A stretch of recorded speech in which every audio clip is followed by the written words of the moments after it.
Olá, alunos, tudo bem com vocês? Então, aqui é o professor Patrick e nós vamos começar agora a nossa aula de pesquisa e produção de texto, o famoso PPT. E o que a gente vai falar hoje nessa aula? Sobre as histórias em quadrinhos. Isso mesmo, as histórias em quadrinhos. Vocês vão acompanhar comigo na tela a leitura, ok? Sobre as histórias em quadrinhos. E aí a gente vai começar a desenrolar esse assunto hoje. Acompanha comigo lá na tela. Histórias em quadrinhos, ou HQ. HQ vem de histórias em quadrinhos, né? É o nome dado à arte de narrar histórias por meio de desenhos e textos dispostos em sequência, normalmente na horizontal. Essas histórias possuem os fundamentos básicos das narrativas: enredo, personagens, tempo, lugar e desfecho. No geral, apresentam linguagem verbal e não verbal. Lembraram aí, lá dos nossos textos narrativos, dos elementos que os textos narrativos têm que ter, como enredo, personagem, tempo, lugar e desfecho? As histórias em quadrinhos também trabalham nessa mesma linha de pensamento, ok? E também tem as linguagens verbais e não verbais. Vamos de novo para a tela para a gente continuar a leitura. Os artistas utilizam diversos recursos gráficos nesse gênero textual, com o intuito de trazer o leitor para dentro da história contada. Para comunicar as falas das personagens, por exemplo, são empregados balões com textos escritos. O formato desses balões também transmite intenções distintas. Os diversos tipos de balões indicam diferentes intenções, como a fala, um pensamento ou um grito. Então, vocês já devem ter lido histórias em quadrinhos em casa e vocês já observaram que na fala dos personagens, não só na fala, mas também para mostrar que eles estão pensando, sempre vai existir um balãozinho. E esses balãozinhos, eles mudam de forma, de acordo com o que aquele personagem está expressando. Então a gente vai acompanhar agora na tela os exemplos de balãozinhos que são usados nas histórias em quadrinhos, ok? Acompanha comigo lá. Nós temos aí, ó, vocês vão ver na tela, tipos de balões. Nós temos aí, ó, o primeiro balãozinho. Oi, como vai? Onde ele expressa a fala do personagem. Aí o segundo balãozinho já pontilhado e o personagem pergunta: onde ele está? Isso é o cochicho do personagem. Quando o balãozinho é pontilhado, é porque o personagem está falando baixo, cochichando. Aí o terceiro: cadê o livro? E aí ele tem tipo uma nuvenzinha e as bolinhas assim já no final. Esse balãozinho representa o pensamento do personagem, quando o personagem está pensando. Aí o próximo, o balãozinho é todo cheio de pontinhas, né? Parece uma explosão. Socorro! Por quê? Representa o grito do personagem, né? Então é aquele barulho que faz ali com o grito.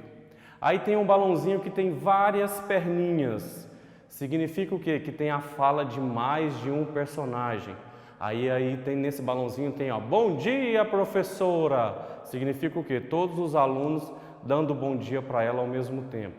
Aí nós temos o balãozinho seguinte, que tem o desenho de uma lâmpada acesa. Significa o quê? Que o personagem teve uma ideia. Aí na linha de baixo, o primeiro balãozinho tem um sinal de quê? O famoso sinal de interrogação, que vocês que estão no quarto ano já sabem quais são os principais pontos os sinais de pontuação, né? Então, quando tem um balãozinho com a interrogação, significa que o personagem está com dúvidas. O próximo é o exclamação, significa que o personagem está admirado.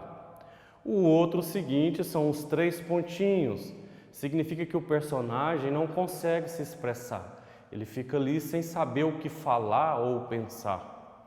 O próximo é como se estivesse derretendo, parece uma nuvem de chuva. Aí lá está falando assim, está doendo. Então significa que o personagem está choroso, triste. Aí o próximo já é alegre, né? Cheio de sinaizinhos, os símbolos das letras de música, né? E aí ali tem ali, ó, o personagem está cantando. E o último, todo escuro, significa o quê? Que o personagem está zangado. Então, lá nos gibis, né, nas histórias em quadrinhos, todos esses modelos de balãozinhos são usados de acordo com o que o personagem está expressando ali, seja falando ou mesmo no seu pensamento, ok? Vamos agora fazer a leitura sobre as onomatopeias. Esse nome grande, né, lembra até o inseto, né, centopeia, mas não tem nada a ver com a centopeia. Então vamos acompanhar a leitura lá. Outro recurso bastante explorado são as onomatopeias, definidas como palavras que tentam reproduzir os sons.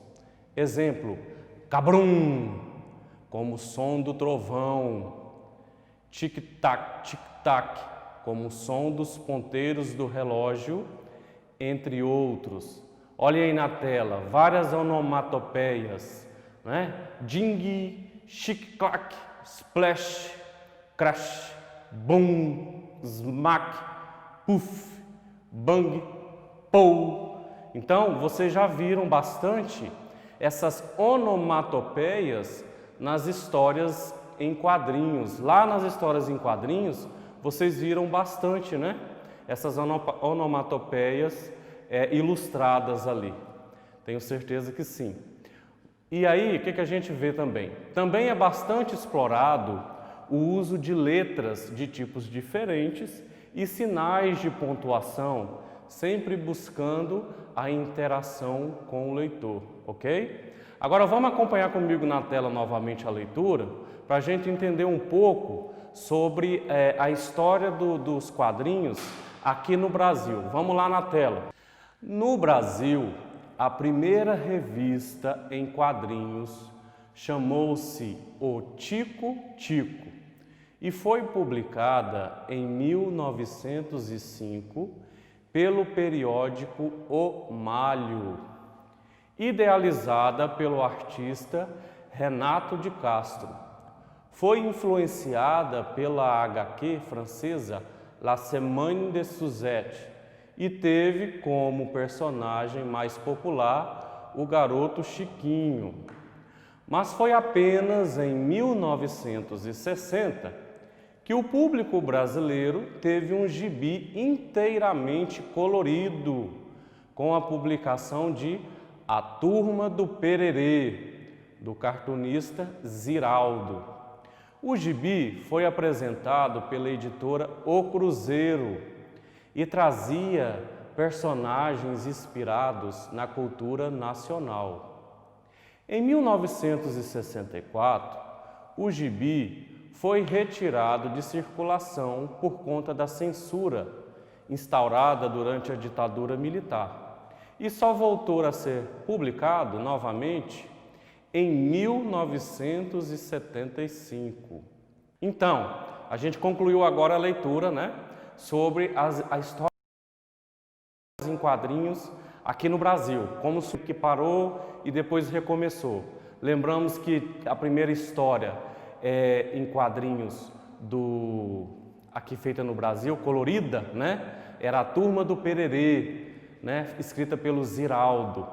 E aí, quem conhece o Menino Maluquinho vai lembrar que foi o Ziraldo também que escreveu a história do Menino Maluquinho, que virou desenho e tem até filme dele. Então, crianças, o que vocês vão fazer hoje nessa aula de PPT? Agora que a gente entendeu toda a estruturação de uma história em quadrinhos, que os quadrinhos têm os balões na fala dos personagens e pensamentos, que neles também usam as onomatopeias, né, para ilustrar os barulhos, né, os sons. E aí o que a gente vai fazer? A gente vai fazer uma atividade bem bacana lá no seu caderno de pesquisa e produção de texto, no seu caderno de PPT, ok? Vocês vão acompanhar comigo agora na tela o que a gente vai fazer e já já a gente volta para entender melhor. Olha só, a leitura é o seguinte, o que nós vamos fazer na atividade? Agora que entendemos um pouco sobre história em quadrinhos, vamos produzir uma. Então, baseado nessa historinha que está ilustrada aí embaixo, vocês vão continuar essa história. Então, ela começa assim, com a rainha falando: diz, espelho meu, existe no mundo mulher mais bela do que eu? Aí o espelho responde: umas 20.000. E a rainha pergunta: e na cidade? Aí o espelho responde: 325. E aí a rainha pergunta de novo: ok, e no castelo? Aí o espelho responde: só a Branca de Neve. Aí a rainha, já com raiva, diz: maldita Branca de Neve. Baseado nisso, nesse primeiro quadrinho, vocês agora vão continuar a história e tentar ilustrar a história também. Vocês podem fazer aí mais uns 2 quadrinhos ou 3, tentar desenhar o personagem como está aí, entenderam? E continuar a história, não esquecer de colocar os balãozinhos na fala da personagem.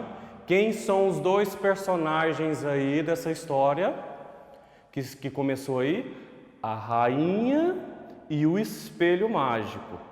Se nos seus próximos quadrinhos você quiser acrescentar mais personagens, você vai acrescentar. Tanto é que ela citou no último aí a Branca de Neve, né? Então, de repente, nos seus próximos quadrinhos, a Branca de Neve vai aparecer. E aí você vai desenhar a Branca de Neve e também escrever ali o balãozinho com as falas dela. Então, agora é hora de usar a imaginação, ok? Usar a imaginação. Tenho certeza que você já leu a história da Branca de Neve, ou já assistiu desenhos dela, ou já assistiu filme, né? Então, assim, conteúdo para você não falta. E se não assistiu, dá lá uma acessada no YouTube, no Google e tenta assistir aqueles desenhos da Branca de Neve e para preencher, né, o teu conteúdo ali de acervo dessa história e você conseguir concluir essa atividade, ok? Então ela é simples, você agora vai produzir aí no seu caderno a continuação dessa história, ok? Então é isso. Concluído isso, você pode pintar depois o seu desenho e tal. Uma dica bacana, você pode tirar foto do que você fez. De repente, na sua escola, existe um grupo de WhatsApp entre os pais, né, da sua turma, com a sua professora ou seu professor. Aí você vai lá, tira foto dessa atividade de PPT, pede para seu papai, sua mamãe postar lá no grupo, para todo mundo ver o que você produziu, coloca lá no finalzinho o seu nome completo, o número da sua turma, para todo mundo saber que foi você que fez aquela obra, ok? Então eu vou me despedir de vocês e se cuidem em casa, não se esqueçam e até breve e nossa próxima aula não vai demorar.